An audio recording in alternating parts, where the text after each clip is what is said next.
On the Cincinnati Bengals roster made their way down to Fort Knox today. Wave Sports reporter Dusty Baker caught up with the Bengals in their quest to join forces with the military members for a day. I am a big Bengals fan, and this is pretty amazing. The Cincinnati Bengals spent Friday joining forces with military members from Fort Knox. Obviously, what they do is way more intense than what we do. We play a game, so I definitely have a lot of respect for them. Just getting the opportunity to come out and see what they do.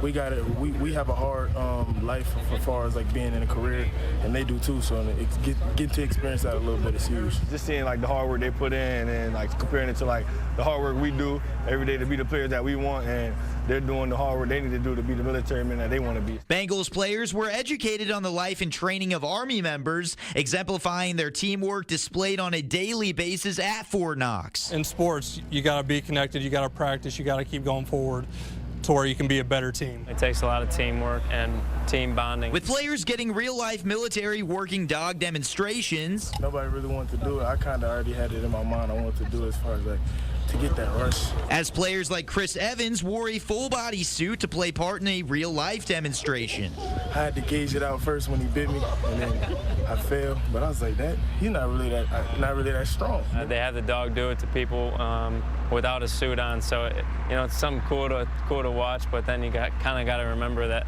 they do these things every day, and this is their life. Instead of strapping on that classic Bengals helmet and heading to Paycor Stadium, the Bengals rookies, who are just getting used to doing that, instead of putting in the earplugs as they took to the shooting range at Fort Knox. I play a lot of video games, so I was hoping it was going to help. These weren't video games. Bengals players were properly educated in marksmanship. It didn't really help at all, honestly, but I just kind of got the hang of it late, so it took me a little minute. Giving the players an inside look at Army life. We're having fun. I didn't think the military was fun, but now I see that it can be fun. While military members were presented with the opportunity to interact with the future stars in Cincinnati. Any one of them could be an impact player that we need to get to the next level. Reporting at Fort Knox, Dusty Baker, Wave Sports. In addition to their training, the players also hosted a skills and drills clinic for military children. 23 players were in attendance for the day's festivities.